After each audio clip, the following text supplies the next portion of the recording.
भोपाल नवाब परिवार की कथित शत्रु संपत्तियों का मामला अब नया मोड़ ले चुका है।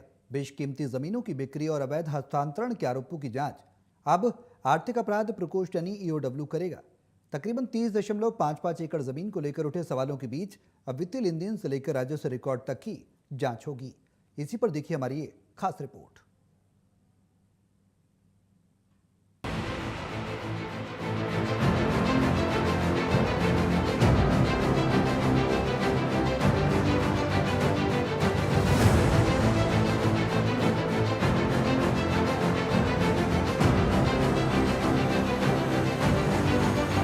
भोपाल नवाब परिवार की कथित शत्रु संपत्तियों को लेकर जांच का दायरा बढ़ गया है। समाज सेवी अमिताभ अग्निहोत्री की शिकायत के बाद ईओडब्ल्यू ने मामले की पड़ताल शुरू कर दी है। शिकायत में आरोप लगाया गया है कि भोपाल की करीब 30.55 एकड़ बेशकीमती जमीन का बिना वैधानिक अनुमति के विक्रय और हस्तांतरण किया गया। साथ ही ये भी दावा किया गया है कि कुछ जमीन अतिरिक्त रूप से नवाब परिवार के नाम पर दर्ज की गई। भोपाल नवाब परिवार की संपत्तियों पर जाँच तेज। ईओडब्ल्यू को मिली अवैध बिक्री की शिकायत। 30.55 एकड़ जमीन विवाद के केंद्र में।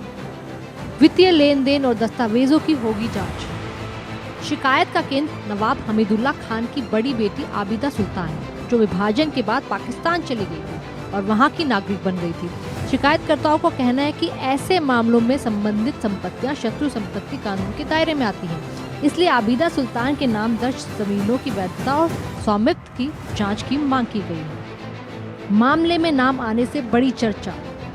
1969 की गिफ्ट डीड पर विवाद। 2024 में हाई कोर्ट ने अपंजीकृत गिफ्ट डीड निरस्त की। अब ईओडब्ल्यू वित्तीय पहलुओं की जांच करेगी। इस मामले में अभिनेता सैफ अली खान और पटौदी परिवार का नाम भी सामने आया है। साल 2024 में हाई कोर्ट ने साल 1969 की एक अपंजीकृत गिफ्ट डीड को निरस्त कर दिया था, जिसके जरिए हलालपुर की संपत्ति के हस्तांतरण का दावा किया गया था।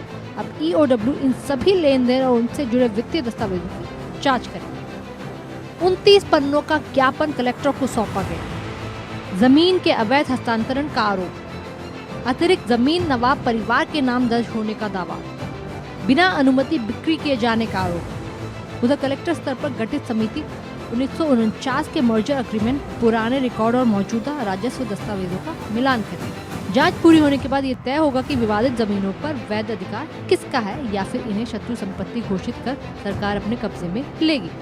भोपाल में करोड़ों की जो शत्रु संपत्ति थी उसे कोड़ियों के भाव बेच दिया गया और उस पर अब शिकायत दर्ज हुई है। ईओडब्ल्यू ने मामला दर्ज कर लिया है। उस पर हम राय लेंगे। हमारे साथ डॉक्टर सनवर पटेल जी हैं, उनसे बात करेंगे कि आखिर ये विषय क्या था। सर, जो शत्रु संपत्ति होती है भोपाल में उसको बेच दिया गया, क्या कहेंगे आप?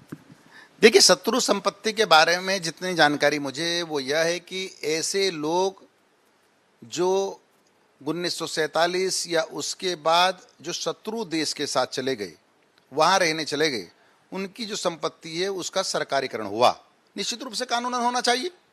अब ऐसे में कोई शत्रु संपत्ति को अगर किसी ने फौजियरी करके बेचा है तो उन पर कार्रवाई होगी। अगर फौजियरी नहीं किया और किसी ने झूठी शिकायत की है तो दूध का दूध और पानी का पानी होगा। देश में कानून का राज है, मध्य प्रदेश में कानून का राज है। डॉक्टर मोहन यादव जी की सशक्त सरकार है। यहाँ किसी को भी कानून तोड़ने की इजाजत नहीं है। तो संपत्ति किसको कहते हैं? ये मंत्रालय कब बना है? ये वो सब तो बना नहीं, ये तो बना 64 बना है। भाई देखिए, आजाद कब हुआ? सन 47 में। सन 47 में तो कस्टोडियन डिपार्टमेंट बना था, याद है आपको? अभी बहुत से मकान बता देता हूँ मैं। कस्टोडियन ने जो लिए थे वो बाद में नीलाम किए। इसी गली के अंदर मकान था, कस्टोडियन ने लिए, नीलाम किया, तो बाद में उसको सिंधी परिवार ने खरीदा था, अब उन्होंने बेचा है। बहुत से ऐसे मकान भी दिखा देंगे। ये आपका ये क्या नाम है, आपकी पानी की टंकी के सामने जो आजकल वो बन गई, पार्किंग बन गई है, ये कस्टोडियन ने लिया था, क्योंकि यहाँ वाले लोग चले गए थे, उनको वहाँ मुआवजा मिल गया था। तो ये गवर्नमेंट ने लिए। इसमें बाकायदा आपके वो रहते थे, क्या नाम है, मध्य प्रदेश विधानसभा के जो वो थे सेक्रेटरी, वो रहते थे गोपाल साहब इसमें। अच्छा, सुना है शत्रु संपत्ति जो होती है वो शत्रु संपत्ति जो हुआ तो माना है कि दूसरे देश की नागरिकता ले ली, तो वो बिना सरकार की अनुमति के बेच नहीं सकते हैं। उसके बावजूद सुना है कि जो बेगम थी उनके परिवार ने बेच दी वो संपत्ति। क्या ये सही है? नहीं, ऐसा कुछ मेरे रेल में नहीं। कौन बेचेगा भाई? शत्रु संपत्ति किसकी मानेंगे आप? शत्रु संपत्ति मालूम तो हो किसकी है, ये आज तक पता ही नहीं चला भाई। ये क्लियर अभी पता नहीं चल पाया कि शत्रु संपत्ति किसकी मानी जाएगी, नवाब हमीदुल्लाह खां की मानी जाएगी, किसकी मानी जाएगी। भाई नवाब हमीदुल्लाह खां तो यहीं मरे, यहीं दफन है, साजिद सुल्तान यहीं मरे, यहीं दफन है, पटौदी यहीं मरे, पटौदा में दफन है। दुश्मन देश की नागरिकता लेने वाले व्यक्ति की भारत स्थित संपत्ति, विभाजन के बाद छोड़ी गई संपत्तियां भी दायरे में आ सकती हैं। बिक्री या हस्तांतरण के लिए केंद्र सरकार की अनुमति जरूरी।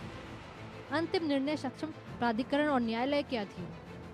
फिलहाल पूरा मामला जांच के चरण में है और ईओडब्ल्यू के साथ जिला प्रशासन भी दस्तावेजों की पड़ताल कर रहा है। जांच के नतीजे तय करेंगे करोड़ों रुपए की इन विवादित जमीनों पर किसका कानूनी अधिकार है और क्या इन्हें शत्रु संपत्ति मानकर सरकार अपने कब्जे में लेगी। भोपाल में शत्रु संपत्ति से जुड़ा मामला अब ईओडब्ल्यू में पहुंच चुका है। अब ईओडब्ल्यू इसकी जांच करेगी कि भोपाल में जो नवाब परिवार की बेशकीमती जमीन थी उसकी बिक्री और उसके अवैध हस्तांतरण के संबंध में ईओडब्ल्यू को शिकायतें मिली थी। ये पूरी जमीन आफताब जहां बेगम का पूरा मामला है, जिसमें कि भोपाल रियासत के अंतिम नवाब हमीदुल्लाह खां की दूसरी पत्नी आफताब जहां बेगम पर पाकिस्तान में रहते हुए भोपाल के बेहटा क्षेत्र की करीब 30 एकड़ जमीन बेचने का आरोप है। इस मामले के दस्तावेज ईओडब्ल्यू के पास हैं, जिसकी शिकायत दर्ज हुई थी। सैफ अली खान का पूरा विवाद है ये मामला। ईओडब्ल्यू में इसकी भूमिका रही है कि शत्रु संपत्ति अधिनियम 1968 के तहत पाकिस्तान में प्रवास करते हुए नवाब परिवार के सदस्यों द्वारा बेची गई या छोड़ी गई संपत्तियों के फर्जीवाड़े, नामांतरण और रजिस्ट्रियों की जांच को अब ईओडब्ल्यू देखेगा। पूरी जांच करेगा ईओडब्ल्यू की आखिर जो शत्रु संपत्ति का मामला है, जो फर्जीवाड़ा हुआ है, जो रजिस्ट्रियां हुई है या नामांतरण हुआ है, आखिर कैसे हुआ है। इसकी शिकायत की है अमिताभ अग्निहोत्री ने। पूरे जांच के लिए आवेदन आए हैं ईओडब्ल्यू में। अब देखना ये हो कि इसकी कार्यवाही में आखिर क्या निकलता है। कैमरामैन संजय नामदेव के साथ